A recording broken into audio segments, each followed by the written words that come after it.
औज़ुबिल्लाहिमिनश्शैतानिर्रजीम बिस्मिल्लाहिर्रहमानिर्रहीम। LVS setup configuration का आगाज़ करते हैं। इसके अंदर हम दो लोड बैलेंसर्स कॉन्फ़िगर करेंगे।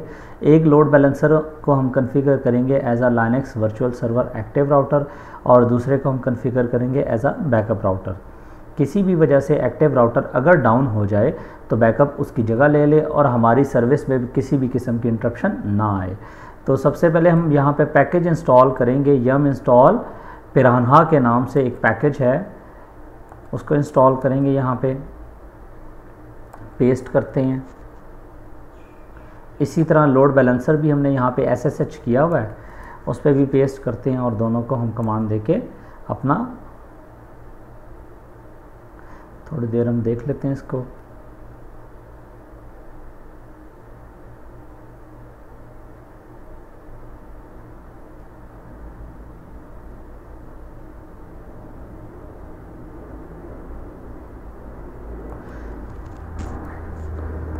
पिरान्हा के पैकेज के साथ ऑटोमेटिकली पल्स, IPVS, ADM और नैनी इंस्टॉल हो जाएंगे। पल्स क्या है? पल्स मेन डेमन सर्विस है जो इस पैकेज के अंदर इंक्लूडेड है। और जब भी हम पल्स को स्टार्ट करेंगे तो हम जितनी भी कॉन्फ़िगरेशन करेंगे अपने इस फाइल के अंदर, जो कि lvs.cf के नाम से फ़ाइल है, तो ऑटोमेटिकली वो सिस्टम को अप कर देगा इस कॉन्फ़िगरेशन के साथ और हमारा सेटअप स्टार्ट हो जाएगा। पल्स हैंडल करता है IPVS, ADM को और नैनी को। IPVS, ADM का काम क्या है कि जितने भी रियल सर्वर्स या वेब सर्वर्स हमारे इस नेटवर्क के अंदर कॉन्फ़िगर हैं, उन सारी की इंफॉर्मेशन या राउटिंग टेबल को अपने पास मेंटेन करता है। और जब कोई नया सर्वर ऐड होगा तो उसकी इंफॉर्मेशन या उसकी IP अपने राउटिंग टेबल में मेंटेन कर लेगा और किसी भी सर्वर के रिमूव होने पे उसकी इंफॉर्मेशन यहाँ से रिमूव कर देगा। नैनी का काम है कि वो लोड मॉनिटर करे तमाम रियल सर्वर्स पे और उसके अलावा उनकी सारी एक्टिविटी को चेक करे कि आया वो सर्वर एक्टिव है या डाउन है। अगर वो डाउन है तो पल्स को वो इंटीमेट करेगा और पल्स IPVS, ADM के ज़रिए उसकी एंट्री को वहाँ से रिमूव कर देगा।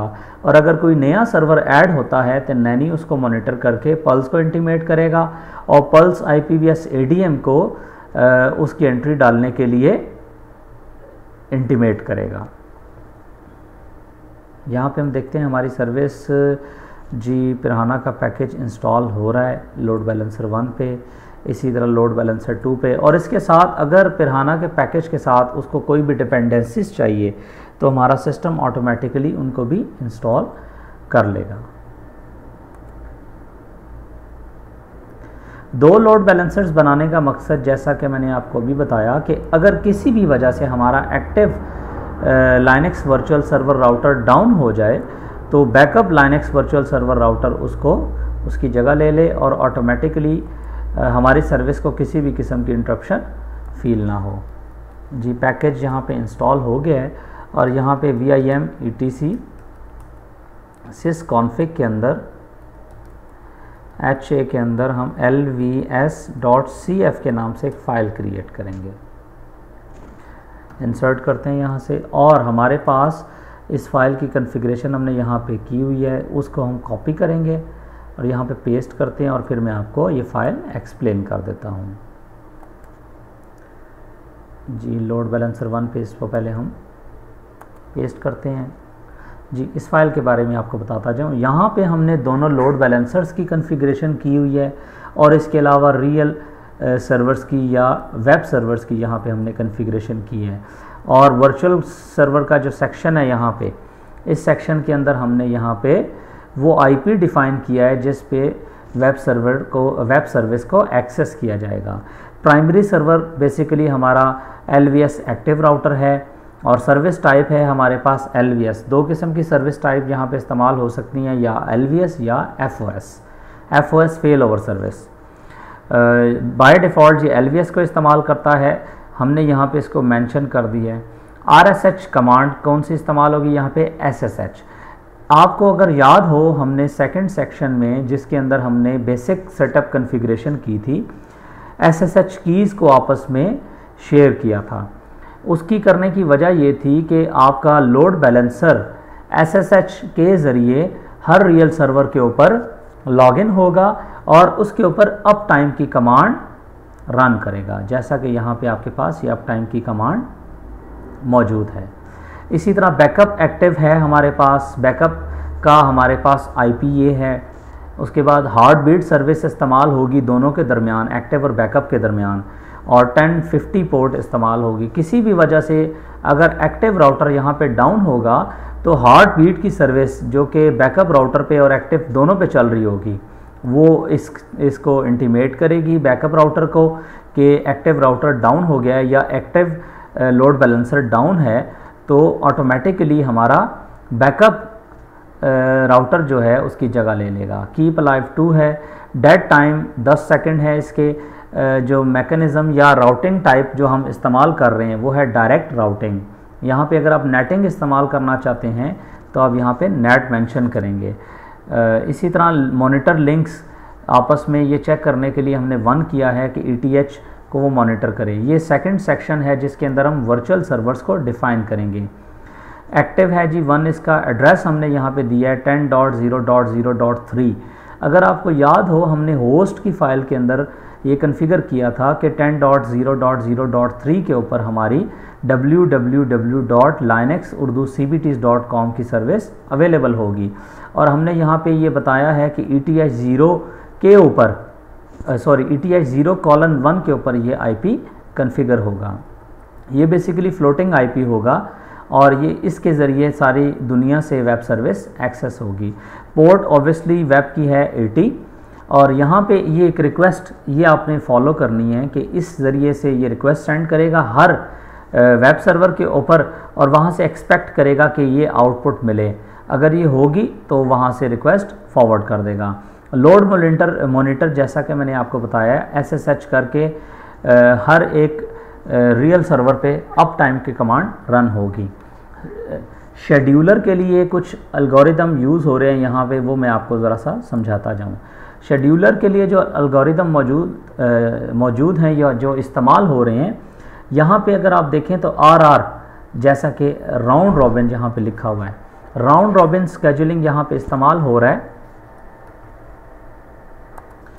राउंड रॉबिन स्केजुलिंग यहाँ पे इस्तेमाल हो रहा है। इसका मकसद क्या है कि हर रियल सर्वर पे, हर एक सर्वर पे ये 1 बाय 1 डिस्ट्रीब्यूट करेगा लोड को। फर्स्ट सर्वर पे पहले भेजेगा, फिर सेकंड सर्वर पे, फिर थर्ड पे, फिर फोर्थ पे, जितने भी सर्वर्स आपके नेटवर्क पे मौजूद हैं। इसी तरह सेकंड है weighted round robin. Weighted round robin का क्या काम है कि अगर आपने यहाँ पे डिफ़ाइन किया है कि आपका कोई एक सर्वर ग्रेटर कैपेसिटी के साथ है, यानी उसकी कंप्यूटिंग पावर ज़्यादा है, तो आप यहाँ पे वेटेड राउंड रॉबिन को भी कॉन्फ़िगर कर सकते हैं कि वो फर्स्ट ग्रेटर पावर के पास सेंड करेगा, फिर उसके बाद लोअर पावर्स के पास।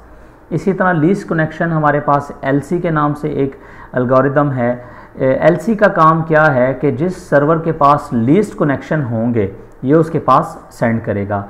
इसी तरह वेटेड लीस्ट कनेक्शन, अगर किसी के पास वेट या आप ये कह सकते हैं कि उसके अंदर उसकी कैपेसिटी ज़्यादा है और उसके पास कनेक्शन कम है, तो इस हवाले से भी वेटेड लीस्ट कनेक्शंस को फॉरवर्ड करेगा।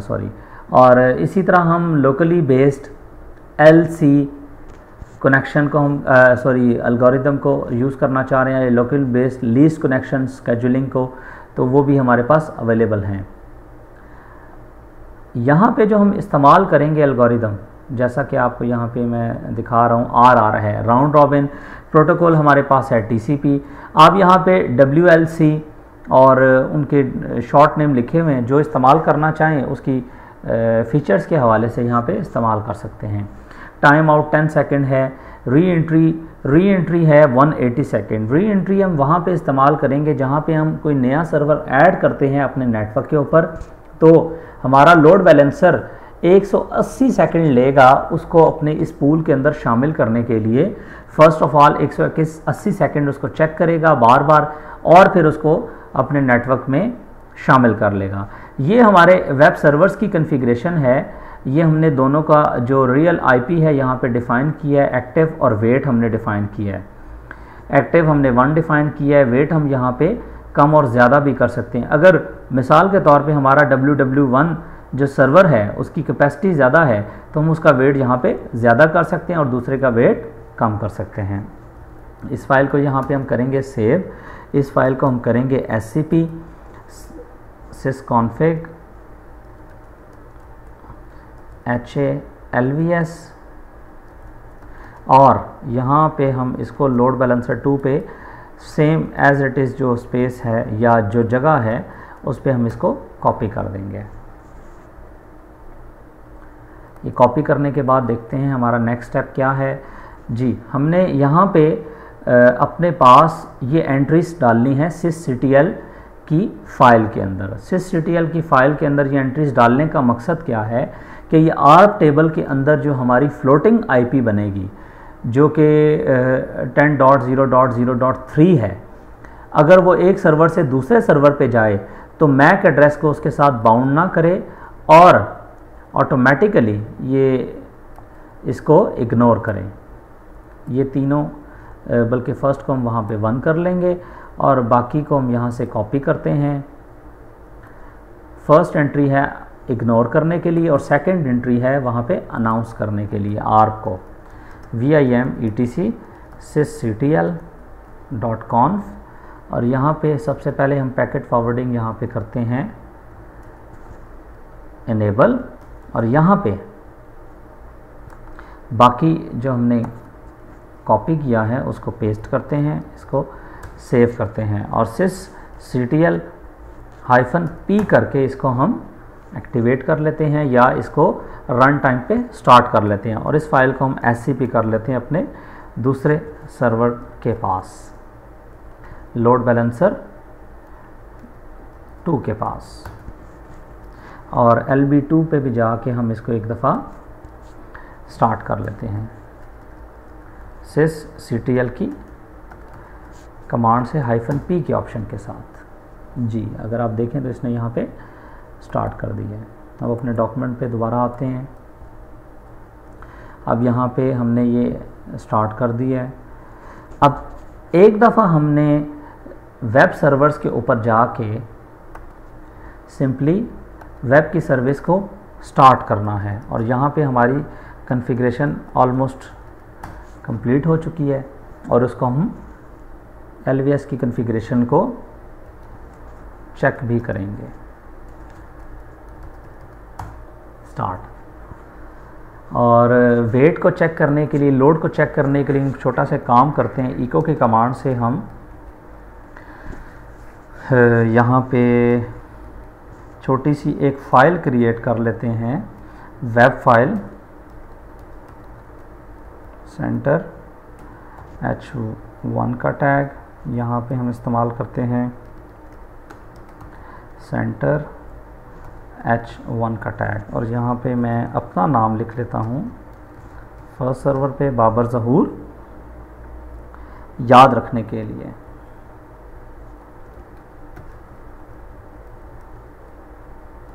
और यहाँ पे BRB इस्तेमाल कर लेते हैं और इसको हम कहाँ पे कॉपी करेंगे, इसको हम यहाँ पे वेरियस के अंदर www के फोल्डर के अंदर HTML जो डॉक्यूमेंट रूट है हमारे वेब सर्वर का, test.html की फ़ाइल के नाम से यहाँ से सेम इस फाइल कमांड को हम कॉपी करते हैं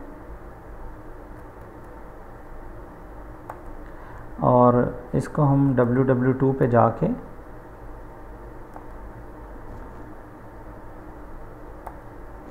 जी सॉरी मैंने इसको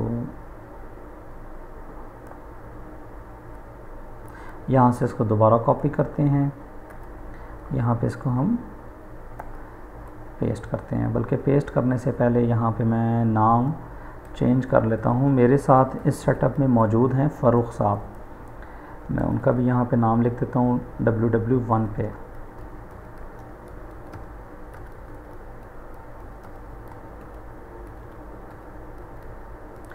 फ़ारूक सिद्दीक और इसको हम यहाँ पे कर देते हैं और एक दफ़ा दोबारा हमारी जो सर्विस है उसको रीस्टार्ट करते हैं।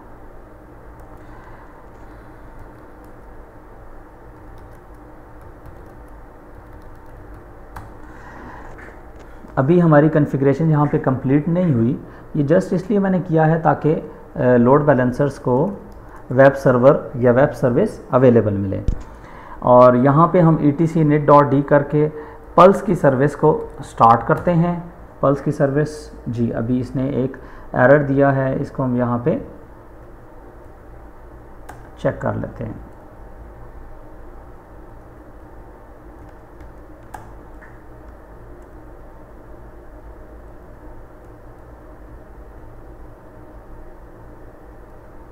यहाँ से जो मैं हैश है इसको मैं ख़त्म कर देता हूँ।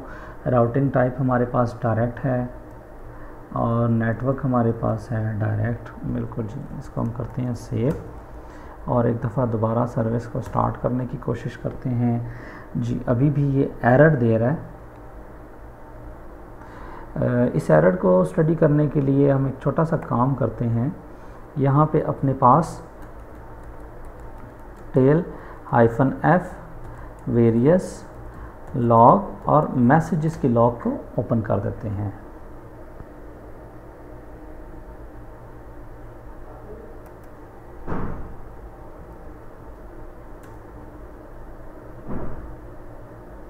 जी, हमने यहाँ से इसको रिमूव नहीं किया था, सॉरी, इसको दोबारा रिमूव करते हैं। सर्विस को स्टार्ट करते हैं जी। सर्विस स्टार्ट हो गई है। इस फाइल को हम scp की कमांड से दूसरे सर्वर पे भी scp कर देते हैं और इसी तरह लोड बैलेंसर 2 पे इसको पल्स की सर्विस को स्टार्ट करते हैं जी। सर्विस स्टार्ट हो गई है। शेल में अगर आप जाके देखें तो आपके पास उसने आंसर दिया है कि आपका RR शेड्यूलर के साथ, सबसे पहले अगर आप यहाँ पे गौर करें तो उसने लिखा है starting pulse S master, register code TCP UDP, उसके बाद हैश, अच्छा जी, IPVS loaded, starting virtual server server 1 active 80 और RR राउंड रॉबिन उसने एल्गोरिदम स्टार्ट किया है। क्रिएट मॉनिटर से उसने चेक किया है कि WW1 और WW2 सर्विस सर्वर चल रहे हैं और 10.0.0.3:80 पे उसने हमें ये शो किया है कि आपका वेब सर्वर 1 चल रहा है। और उसी तरह 3 पे उसने हमें दोबारा दिखाया है, सॉरी 30 पे नहीं 3 पे, यहाँ पे उसने हमें शो किया है कि अवेलेबल है हमारे पास 10.0.0.30 और पोर्ट 80 पे हमारा वेब सर्वर 1 और वेब सर्वर 2। अगर आप गौर करें तो यहाँ पे आपके पास जो सर्विस आपको ये शो कर रही है वो नैनी की सर्विस है। इसी तरह पल्स की सर्विस में लास्ट में हमें ये मैसेज दिया है कि आपका नेटवर्क इस वक्त ओके है, आपके दोनों वेब सर्वर्स और ये दोनों अवेलेबल हैं। यहाँ पे हमारी ये सर्विस LVS की कॉन्फ़िगरेशन कंप्लीट होती है, लेकिन वेब सर्वर के लिए हम छोटा सा एक काम करेंगे तो वो हम नेक्स्ट सेशन में इंशाल्लाह उसको स्टडी करते हैं।